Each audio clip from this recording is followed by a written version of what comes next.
So, if I look at my YouTube channel and I go to view image and I try very, very hard to look at my channel and go to my channel, and again, YouTube, who you guys who are on Twitch, I'm sorry for, but YouTube is not very friendly right now to linking stuff. Not at all. Like, I have no idea how to do this. Your channel membership, your YouTube Stadia, YouTube Stadia. Important all creators apply, because I fucking did that crap. Anyway, dashboard, videos, Stardew Valley. No, I'm not doing Stardew Valley, obviously. Playlist, analytics, setting, dashboard, and this one, go live. I've already gone live. I'm already broadcasting. Vlog, just me. There you go. Expert broadcaster 720. There it is. Create new Steam key. Important. The frame rate. Name. Xander. Description. Vlog. And there you go. Create. So, new Steam key created. Steam key generates copy to clipboard. There you go. Copy to clipboard. And so if I do this, and if I go into this, and YouTube ID, and I go to V, and then I connect, it says enter a valid ID. You asshole! Okay. You know what? I need to enter my, okay, look. XSplit, adding YouTube chat. YouTube widgets. YouTube live chat, viewer, and XSplit broadcast. How do I install the plugin? Installing the plugin is fucking easy. Yeah. Now that you've installed the plugin, it's time to add the source. I've done that. Try the new YouTube broadcaster. Yeah, you know what? You're an asshole because you don't tell me shit. After adding, right-click their source, authorize it. When you're done authorizing your account, hits the connect button, and you're done. Yeah, well, I've added that source. And I've added refresh. And I've looked at the shit, and I've gone to connect YouTube ID. Viewer, color, layout. You are being a total douchebag. Let's see. Select stream key. Export broadcaster 720p. Yes, right there. Yes, Steam key. And it says right there, enter video ID. So if I copy embedded debug, troubleshoot, and add video,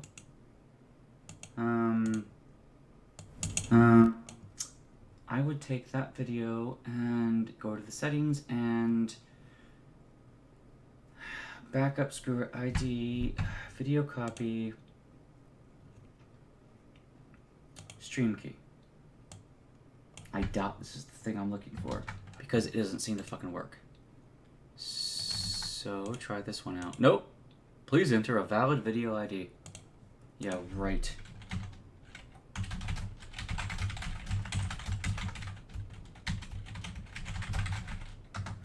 Please enter a valid video ID. Yeah. Go fuck yourself. How to stream the YouTube live using XSplit? Yeah, exactly. Yeah, this screen will pop up. There it is. YouTube channel, and then the pop-up Google's interface. Yeah. So after signing in, you will need to allow XSplit to access certain things. I've done that.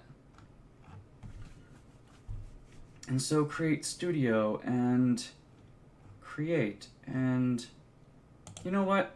If it takes this much effort to just add the YouTube chat widget to YouTube streaming broadcast, then it's not worth it.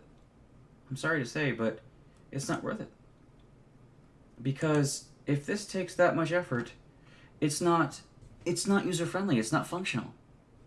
Because I'm trying to add YouTube chat into the widgets, and I've downloaded the plugin, but it keeps saying enter valid YouTube stream ID, and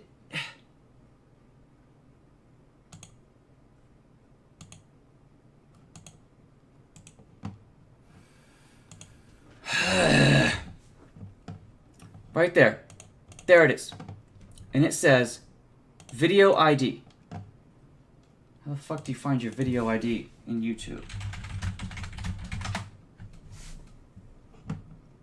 Where is the YouTube video ID? It's simple to find your video ID. Go to the YouTube webpage, look under URL of that page, and at the end of it, your exclamation numbers equals. This code is your ID. Well, goddamn! You know,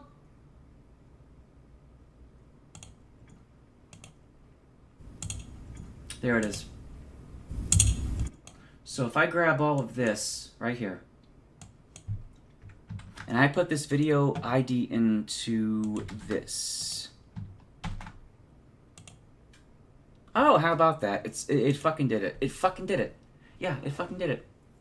Well, god damn. Anyway, sorry for the delay there. Thank you for stopping by. Thank you for watching.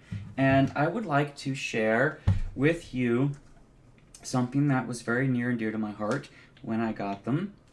Now, they're not the originals. The originals are in cardboard boxes, and no one's going to find the cardboard boxes anymore. However, I have the Sega Master System wannabe relic reprints of the boxes, and I happen to have all 3 Castlevania Game Boy games. All three. I have Castlevania Adventure. Right there. I have Castlevania Adventure 2, Belmont's Revenge. And I have Castlevania Legends. And before you tell me I don't actually have the games, I just have the boxes, well, you would be wrong, because inside each box is the actual game itself. There is Castlevania 2, Belmont's Revenge.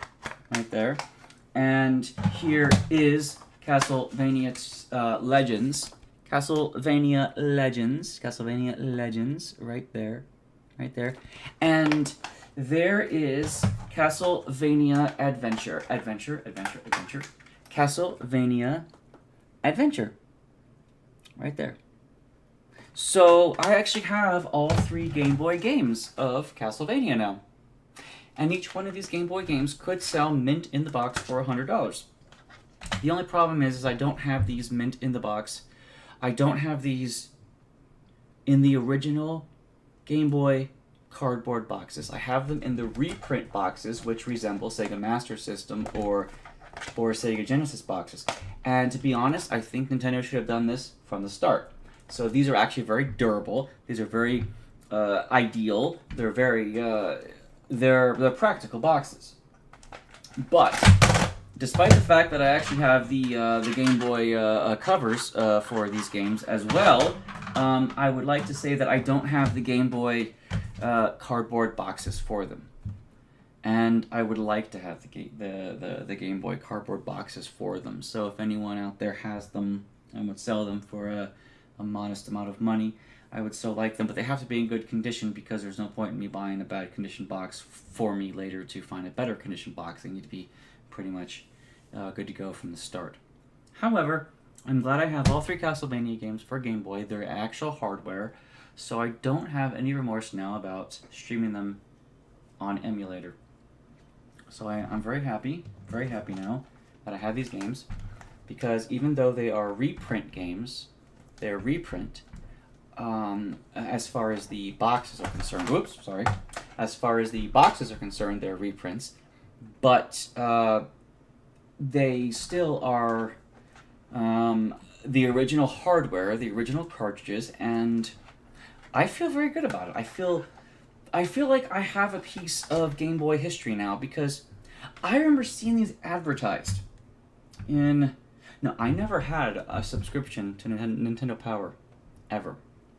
But these still were advertised in other gaming magazines, and I never had any subscription to any gaming magazine in the 90s, but I did, every once in a while, open one and peek inside when I was shopping for games at Electronics Boutique or EB Games.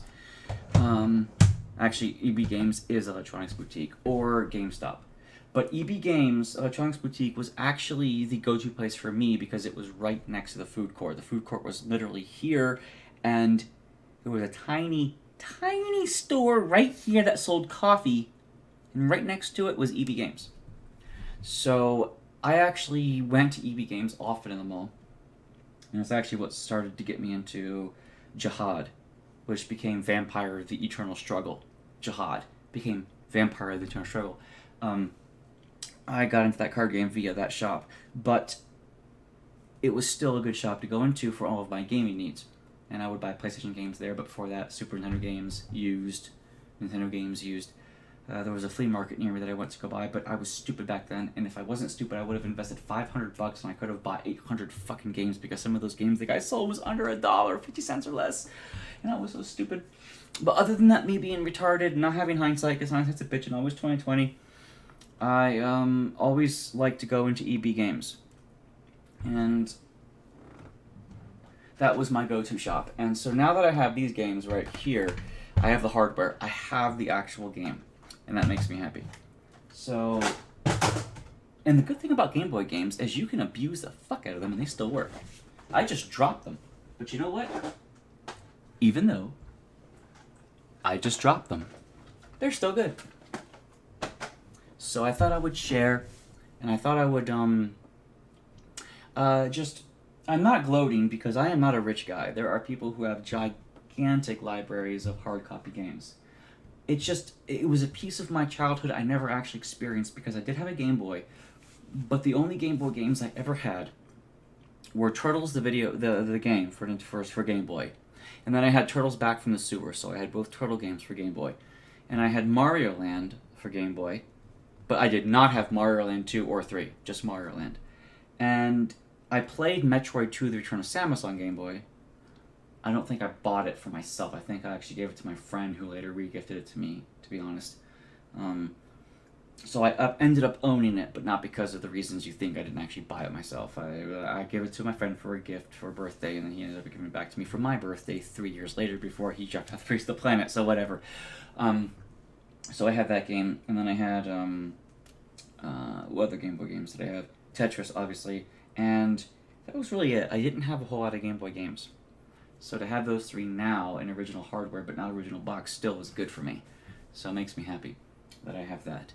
So maybe in the future, very near future, I will in fact play those games on emulator and feel good about myself.